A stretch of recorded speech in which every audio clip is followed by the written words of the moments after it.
Hi hello guys, ನಮಸ್ಕಾರ. Welcome back to my YouTube channel. So guys, ಇತ್ತೀಚಿನ ದಿನಗಳಲ್ಲಿ ತುಂಬ ಜನ ಡ್ರಾಪ್ ಶಿಪ್ಪಿಂಗ್ ಬಗ್ಗೆ ರಿಸರ್ಚ್ ಮಾಡ್ತಾ ಇದ್ದೀರಾ. ಸೊ ಡ್ರಾಪ್ ಶಿಪ್ಪಿಂಗ್ ಹೇಗೆ ಮಾಡೋದು, ಯಾವ ಥರ ಮಾಡೋದು, ಈ ಥರ ಎಲ್ಲ ರಿಸರ್ಚ್ ಮಾಡ್ತಾ ಇರ್ತೀರಾ. ಸೊ ಡ್ರಾಪ್ ಶಿಪ್ಪಿಂಗ್ ಬಗ್ಗೆ ನಾನು ಕೆಲವೊಂದಷ್ಟು ಐಡಿಯಾಸ್ ಇದೆ. ಸೊ ಅದ್ರನ್ನ ನಾನು ನಿಮ್ಮ ಹತ್ರ ಶೇರ್ ಮಾಡ್ಲಿಕ್ಕೆ ಬರ್ತಾಯಿದ್ದೀನಿ. ಡ್ರಾಪ್ ಶಿಪ್ಪಿಂಗ್ ಮಾಡಬೇಕು ಅಂದರೆ ತುಂಬ ಇನ್ವೆಸ್ಟ್ಮೆಂಟ್ ಬೇಕಾ ಗೈಸ್? ಇದು ಯಾವ ರೀತಿ ರನ್ ಆಗುತ್ತೆ ಅಂದರೆ, ಡ್ರಾಪ್ ಶಿಪ್ಪಿಂಗು ಇನ್ವೆಸ್ಟ್ಮೆಂಟ್ ಮೇಲೆ ಹೋಗಲ್ಲ. ಸೊ ಇನ್ವೆಸ್ಟ್ಮೆಂಟ್ ಯೂಸ್ ಆಗಿರಬೇಕು ಅನ್ನೋದು ಸುಳ್ಳು. ಸೊ ಇದ್ರೂ ಕೂಡ ಡ್ರಾಪ್ ಶಿಪ್ಪಿಂಗ್ ಮಾಡ್ಬೋದು. ಸೊ ಯೂಸ್ ಇನ್ವೆಸ್ಟ್ಮೆಂಟ್ ಇದ್ದರೆ ಡ್ರಾಪ್ ಶಿಪ್ಪಿಂಗ್ ಮಾಡೋಕ್ಕಾಗಲ್ವ? ಹೌದು, ಮಾಡ್ಬೋದು. ಇದು ಯಾವುದೇ ರೀತಿ ಪ್ರಾಬ್ಲಮ್ ಇರಲ್ಲ. ಸೊ ಇನ್ವೆಸ್ಟ್ಮೆಂಟ್ ಇಲ್ದಿರ ಡ್ರಾಪ್ ಶಿಪ್ಪಿಂಗ್ ಮಾಡೋದು ಹೇಗೆ ಅಂತ ನಾನೊಂದಷ್ಟು ಐಡಿಯಾಸ್ ಕೊಡ್ತೀನಿ ನಿಮಗೆ. ಇವಾಗ ಸಿಂಪಲಾಗಿ ಹೇಳಬೇಕು ಅಂದರೆ ಗೈಸ್, ನಂದೊಂದು ಶೋರೂಮ್ ಇದೆ, ಅಂದರೆ ಬಟ್ಟೆ ಶೋರೂಮು. ಸೊ ಇವಾಗ ಏನು ಮಾಡ್ತಾರೆ, ಇವಾಗ ಬಟ್ಟೆ ಬಗ್ಗೆ ನಾಲೆಡ್ಜ್ ಇರೋ ಅಥವಾ ಬಟ್ಟೆ ಬಿಸ್ನೆಸ್ ಮಾಡೋರು ಏನು ಮಾಡ್ತಾರೆ, ಬಂದ್ಬಿಟ್ಟು ನನ್ನ ಜೊತೆ ಟೈ ಆಯ್ತಾರೆ. ಸೊ ನಂದೊಂದು ಈ ಥರದೊಂದು ಡ್ರಾಪ್ ಶಿಪ್ಪಿಂಗ್ ಇದೆ, ಅಕೌಂಟ್ ಇದೆ, ನಾನು ಅದರಲ್ಲಿ ನಿಮ್ಮ ಬಟ್ಟೆನ ಸೇಲ್ ಮಾಡಿಸ್ತೀನಿ ಅಂತ. ಸೊ ಇವಾಗ ಡ್ರಾಪ್ ಶಿಪ್ಪಿಂಗ್ ಅಂದರೆ ಏನು ಅಂದರೆ, ಅವ್ರಿಗೆ ಆರ್ಡ್ರ್ ಬಂದಾಗ ನನ್ನ ಹತ್ರ ಬಂದು ಬಟ್ಟೆನ ಪರ್ಚೇಸ್ ಮಾಡಿ, ಯಾವುದಕ್ಕೆ ಆರ್ಡ್ರ್ ಬಂದಿದೆಯೋ ಅದನ್ನು ಪರ್ಚೇಸ್ ಮಾಡಿ ಶಿಪ್ ಮಾಡೋದೇ ಡ್ರಾಪ್ ಶಿಪ್ಪಿಂಗು. ಸಿಂಪಲಾಗಿ ಹೇಳಬೇಕು ಅಂದರೆ, ನನ್ನ ಮೆಟೀರಿಯಲ್ ಇವಾಗ ಫಾರ್ ಎಕ್ಸಾಂಪಲ್ ಇವಾಗ ನಾನು 1500 MRP ಇಟ್ಟಿರ್ತೀನಿ. ಸೊ ನಾನು 20% ಡಿಸ್ಕೌಂಟ್ ಅಂದ್ಬಿಟ್ಟು 1250 1300 ಕೊಡ್ತಾ ಇರ್ತೀನಿ. ಸೊ ಅವ್ರು ಅದನ್ನು ಏನು ಮಾಡ್ತಾರೆ, ಅದನ್ನು 1500ಗೆ ಸೇಲ್ ಮಾಡುವಂಥದ್ದು. ಸೊ ಅದು 20% ಡಿಸ್ಕೌಂಟ್ನ ಅವ್ರು ಯುಟಿಲೈಸ್ ಮಾಡ್ಕೊತಾರೆ. ಸಿಂಪಲ್ ಡ್ರಾಪ್ ಶಿಪ್ಪಿಂಗ್ ಅಂದರೆ ಈ ರೀತಿ ರನ್ ಆಗುತ್ತೆ. ಮತ್ತು ಇನ್ನು ಯೂಜ್ ಇನ್ವೆಸ್ಟ್ಮೆಂಟ್ ಇರೋರಿಗೆ ಯಾವ ರೀತಿ ರನ್ ಆಗುತ್ತೆ, ಏನು ಎತ್ತ ಅಂದರೆ ಗೈಸ್, ಸಿಂಪಲ್ಲು ತುಂಬ ಯೂಜ್ ಸ್ಟಾಕ್ನ ತಗೊಬಂದು ಇಟ್ಕೊಂಡು ಶಿಪ್ ಮಾಡೋ ಅಂಥದ್ದೇ ಡ್ರಾಪ್ ಶಿಪ್ಪಿಂಗು. ಇದರಲ್ಲಿ ಓನ್ ಬ್ರ್ಯಾಂಡಿಂಗ್ ಅವಶ್ಯಕತೆ ಇರಲ್ಲ, ನಿಮಗೆ ಬೇರೆ ರೀತಿ ಯಾವುದೇ ರೀತಿ ಕಮಿಟ್ಮೆಂಟ್ಸ್ ಇರಲ್ಲ. ಫಾರ್ ಎಕ್ಸಾಂಪಲ್ ನಿಮ್ಗೊಂದು ಎಕ್ಸಾಂಪಲ್ ಕೊಡ್ತೀನಿ. ನಾನು ಇವಾಗ ಓನ್ ಬ್ರ್ಯಾಂಡಿಂಗಲ್ಲಿ ಮಾಡ್ತಾಯಿದ್ದೀನಿ. ಸೊ ನನ್ನ ಕಾನ್ಸೆಪ್ಟ್ ಏನು ಅಂದರೆ, ಬಟ್ಟೆನ ಸ್ಟಾಕ್ನ ತಂದು ಇಟ್ಕೊಂಡು ನಾನು ಸೇಲ್ ಮಾಡುವಂಥದ್ದು, ಇದು ಒಂದು ನನ್ನ ಬಿಸ್ನೆಸ್ ಟಾರ್ಗೆಟು. ಸೊ ಇವಾಗ ಏನಾಗುತ್ತೆ, ಸಿಂಪಲ್ಲಾಗಿ ನಾನು ಇದನ್ನು ಡ್ರಾಪ್ ಶಿಪ್ಪಿಂಗ್ ಹೇಗೆ ಮಾಡೋದು ಅಂದರೆ, ನಾನು ಕೂಡ ಡ್ರಾಪ್ ಶಿಪ್ಪಿಂಗ್ ಮಾಡ್ತಾಯಿಲ್ಲ, ಸಿಂಪಲಾಗಿ ಸೇಲ್ಸ್ ಮಾಡ್ತಾಯಿದ್ದೀನಿ.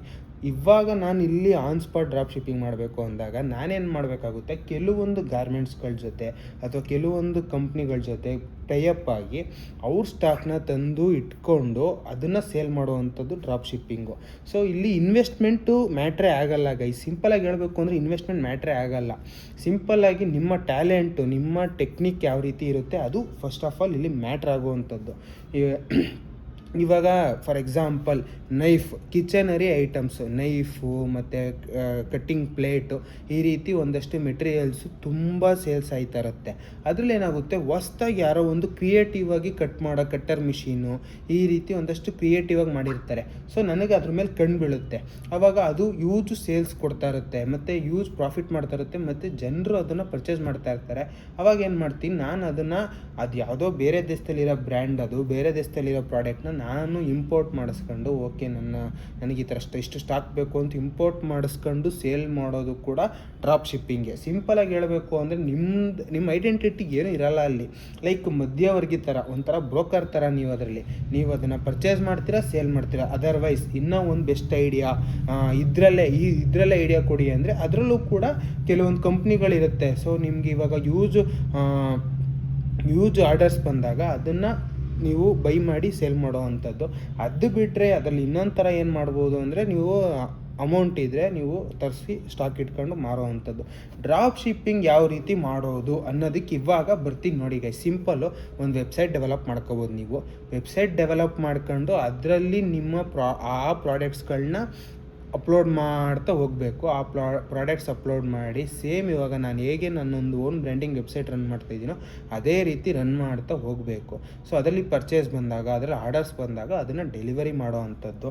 ಸೊ ಇದನ್ನು ನಾನು ಸ್ಟಾಕ್ ತಂದು ಇಟ್ಕೊಂಡೆ ತಾನೇ ಸೇಲ್ ಮಾಡಬೇಕು? ಇಲ್ಲ ಗೈ, ಸಿಂಪಲಾಗಿ ಹೇಳಬೇಕು ಅಂದರೆ, ಇವಾಗ ನಾನು ನಿಯರ್ ಬೈ ಗಾರ್ಮೆಂಟ್ಸ್ ಹತ್ರ ಯಾರ ತನಕ ಹೋಗಿ ಟೈ ಆಗಿರ್ತೀನಿ. ಸೊ ನನಗೆ ಇವಾಗ 1 2 3 ಶರ್ಟ್ಸ್ ಆರ್ಡ್ರ್ ಬರ್ತಾ ಇರುತ್ತೆ. ಸೊ ನಾನು ಅದನ್ನು ಡೆಲಿವರಿ ಮಾಡಬೇಕು. ಅವಾಗ ಏನು ಮಾಡೋ ಅಂಥದ್ದು, ಈ ಥರ ಎಲ್ಲ ಡೌಟ್ಸ್ ಇರುತ್ತೆ. ಅವಾಗ ಏನು ಮಾಡಬೇಕು ಅಂದರೆ, ಆರ್ಡ್ರ್ ಬಂದಾಗ ನನಗೆ ತಲುಪ್ಸೋಕ್ಕೆ ಎಷ್ಟು ದಿನ ಬೇಕಾಗುತ್ತೆ ಅನ್ನೋದೊಂದು ಟಾರ್ಗೆಟ್ ಇಟ್ಕೋಬೇಕು.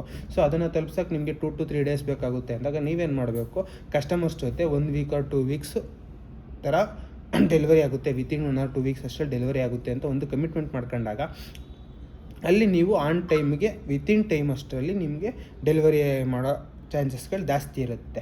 ಸೊ ಇವಾಗ ಡ್ರಾಪ್ ಶಿಪ್ಪಿಂಗ್ ಮಾಡಬೇಕು ಅಂದರೆ ವೆಬ್ಸೈಟ್ ಮಾಡಬೇಕು, ಅದು ಕೋಡಿಂಗ್ ಬೇಕು.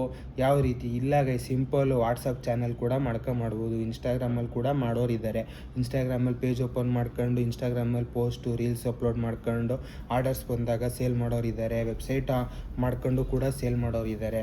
ಈ ರೀತಿ ಫೇಸ್ಬುಕ್ಕಲ್ಲಿ ಕೂಡ ಸೇಲ್ ಮಾಡೋರಿದ್ದಾರೆ. ಯೂಟ್ಯೂಬ್ ಕೂಡ ಯುಟಿಲೈಸ್ ಮಾಡ್ಕೊಂಡು ಸೇಲ್ ಮಾಡೋ ಅಂಥದ್ದು ತುಂಬ ಇದೆ. ಸೊ ಡ್ರಾಪ್ ಶಿಪ್ಪಿಂಗ್ ಅಂದರೆ ಸಿಂಪಲ್ಲು. ಸೊ ನಿಮ್ಮ ಐಡೆಂಟಿಟಿ ಅನ್ನೋದು ಏನೂ ಇರಲ್ಲ ಅದರಲ್ಲಿ.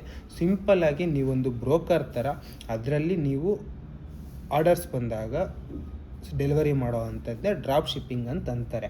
ಅದಕ್ಕೆ ಅದು ಯೂಜ್ ಇನ್ವೆಸ್ಟ್ಮೆಂಟ್ ಬೇಕು, ಯೂಜ್ ಇನ್ವೆಸ್ಟ್ಮೆಂಟ್ ಬೇಡವಾ, ಅವೆಲ್ಲ ಏನೂ ಇಲ್ಲ. ಇನ್ವೆಸ್ಟ್ಮೆಂಟ್ ಎಷ್ಟೇ ಇದ್ದರೂ ಕೂಡ ಮಾಡ್ಬೋದು. ಇಲ್ಲ ನನ್ನ ಹತ್ರ ಝೀರೋ ಇನ್ವೆಸ್ಟ್ಮೆಂಟ್ ಅಂದರೂ ಕೂಡ ನೀವು ಯಾರ ಜೊತೆನಾದರೂ ಒಂದು ಅಗ್ರಿಮೆಂಟ್ ಆಗಿ ಅದ್ರ ಮುಖಾಂತರ ನೀವು ಆರ್ಡರ್ಸ್ ಕೂಡ ಡೆಲಿವರಿ ಮಾಡ್ಬೋದು.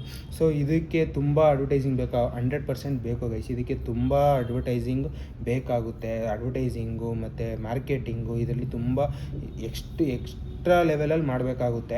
ಸೊ ಯಾಕೆ ಅಂದರೆ ನಿಮ್ಮದು ಬ್ರ್ಯಾಂಡ್ ಐಡೆಂಟಿಟಿ ಇರಲ್ಲ. ಸೊ ನಿಮ್ಮ ಪ್ರಾಡಕ್ಟ್ನ ಒಂದು ಸತಿ ಪರ್ಚೇಸ್ ಮಾಡಾದ್ಮೇಲೆ ರಿಟರ್ನ್ ಬಂದು ನಿಮ್ಮ ವೆಬ್ಸೈಟ್ನ ಹುಡ್ಕೋವಂಥದ್ದು, ನಿಮ್ಮ ಇದನ್ನು ಹುಡ್ಕೋವಂಥದ್ದು ಏನೂ ಇರಲ್ಲ.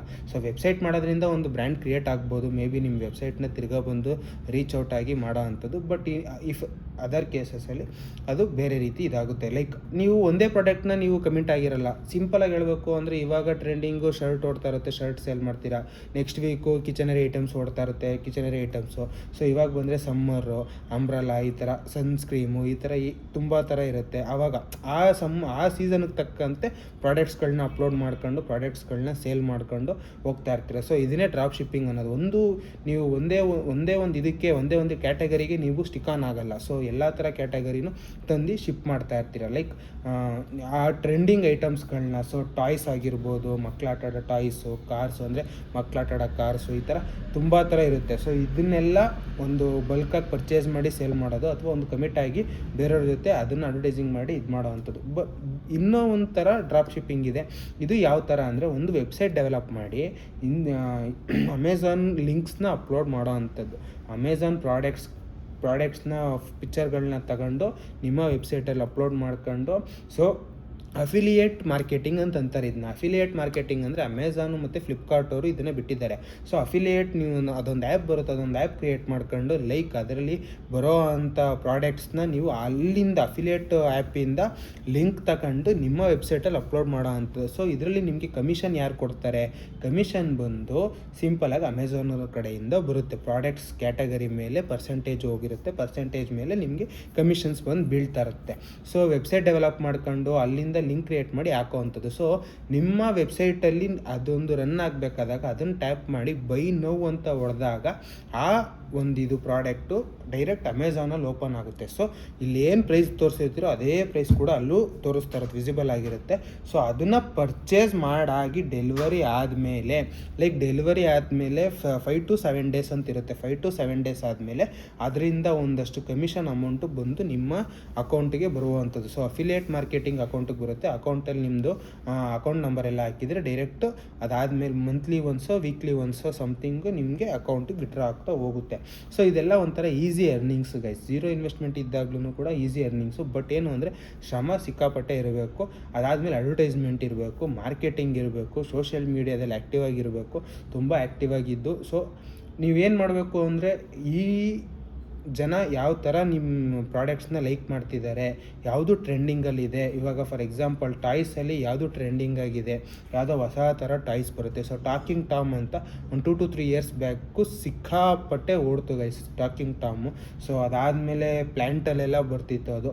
ಸೊ ಅದೆಲ್ಲ ಟ್ರೆಂಡಿಂಗು. ಸೊ ಅದೆಲ್ಲ ಆ ಟ್ರೆಂಡಿಂಗ್ ಸೀಸನಲ್ಲಿ ಪರ್ಚೇಸ್ ಮಾಡಿ ಸೇಲ್ ಮಾಡುವಂಥದ್ದೇ ಡ್ರಾಪ್ ಶಿಪ್ಪಿಂಗು. ಸೊ ಒಂದು ಕ್ಯಾಟಗರಿ ಮೇಲೆ ಫಿಕ್ಸ್ ಆಗ್ತೀರಾ, ಎಲ್ಲ ಥರ ಕ್ಯಾಟಗರಿನೂ ನೀವು ಕಾನ್ಸಂಟ್ರೇಟ್ ಮಾಡಿ ಸೀಸನ್ಗೆ ತಕ್ಕಂತೆ ನೀವು ಚೇಂಜ್ ಮಾಡ್ಕೊಂಡು ಪ್ರಾಡಕ್ಟ್ಸ್ಗಳನ್ನ ಚೇಂಜ್ ಮಾಡ್ಕೊಂಡು ಅಪ್ಗ್ರೇಡ್ ಹಾಕ್ಕೊಂಡು ಹೋಗೋವಂಥದ್ದೇ drop shipping. Simple guys. So ಇದು ಒಂಥರ ಬಿಸ್ನೆಸ್. ಹೌದು ಗೈಸ್, ಇದು ಒಂಥರ ಬಿಸ್ನೆಸ್ಸೇ. ಲೈಕ್ ಬ್ರೋಕರ್ ಥರ ಕೆಲಸ ಮಾಡೋ ಅಂಥದ್ದು. ಸೊ ಇವಾಗ ಅಫಿಲಿಯೇಟ್ ಮಾರ್ಕೆಟಿಂಗ್ ಬಗ್ಗೆ ಹೇಳಿದೆ, ಬಟ್ ನನಗೆ ವೆಬ್ಸೈಟು ಡೆವಲಪ್ ಮಾಡೋಕ್ಕೆ ಬರಲ್ಲ, ವೆಬ್ಸೈಟ್ ಡೆವಲಪ್ ಮಾಡ್ಸೋಕ್ಕೂ ನನ್ನ ಹತ್ರ ಇನ್ವೆಸ್ಟ್ಮೆಂಟ್ ಇಲ್ಲ ಅಂದಾಗ, ಸೊ ಅಫಿಲಿಯೇಟ್ ಮಾರ್ಕೆಟಿಂಗಲ್ಲಿ ನೀವು ಲಿಂಕ್ ತಗೊಂಡು ನೀವು ಎಲ್ಲಾದರೂ ಪೇಸ್ಟ್ ಮಾಡಿ. ಸೊ ನೀವು ಆ ಲಿಂಕ್ ಯೂಸ್ ಮಾಡಿ ಪರ್ಚೇಸ್ ಮಾಡಬೇಕು. ಸಿಂಪಲಾಗಿ ಹೇಳಬೇಕು ಅಂದರೆ, ನೀವು ವಾಟ್ಸಪ್ಪಲ್ಲಿ ಸ್ಟೇಟಸ್ ಹಾಕಿದ್ರೂ ಕೂಡ ಆ ಸ್ಟೇಟಸ್ ಮೇಲೆ ಕ್ಲಿಕ್ ಮಾಡಿ ಆ ಲಿಂಕ್ ಮುಖಾಂತರ ಪರ್ಚೇಸ್ ಮಾಡಿದ್ರೆ ಮಾತ್ರ ನಿಮಗೆ ಒಂದಿಷ್ಟು ಕಮಿಷನ್ನು ಅಂತ ಬಂದು ತಲುಪುತ್ತೆ. ಸೊ ಈ ರೀತಿ ತುಂಬ ಥರ ಇದೆ ಡ್ರಾಪ್ ಶಿಪ್ಪಿಂಗಲ್ಲಿ ಗೈಸ್. ಸೊ ಝೀರೋ ಅರ್ನಿಂಗ್ಸಲ್ಲೂ ಅಂದರೆ 0 ರೂಪೀಸಿಂದನೂ ಸ್ಟಾರ್ಟ್ ಮಾಡ್ಬೋದು. ಸೊ ಇವತ್ತಿಂದು ಡ್ರಾಪ್ ಶಿಪ್ಪಿಂಗ್ ಬಗ್ಗೆ ಇಷ್ಟು ಇನ್ಫಾರ್ಮೇಷನ್ ಇತ್ತು ಗೈಸ್. ಸೊ ಈ ವಿಡಿಯೋ ಇಷ್ಟ ಆಗಿ ಲೈಕ್ ಮಾಡಿ, ಶೇರ್ ಮಾಡಿ ಅಂತ ಹೇಳ್ತಾ ಸದ್ಯಕ್ಕೆ ಈ ವಿಡಿಯೋಲಿ ನಿಲ್ಲಿಸ್ತಾ ಇದ್ದೀನಿ. Love you, lots of take care, bye, signing off guys, good night.